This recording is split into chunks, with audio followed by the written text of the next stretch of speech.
tanya namuntlha.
Awudu, kasi yoyin, awudu.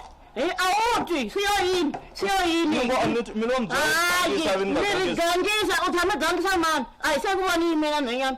Wa gangisa wen. loko ni nge se volava. Hayi, ngakuzosho kasini samthatsalezi. Nilekuhlanze kasini, nilekukuhlatseleni, nilekukusekeleni, wele kubuyeni, ilakudya. Tindlebe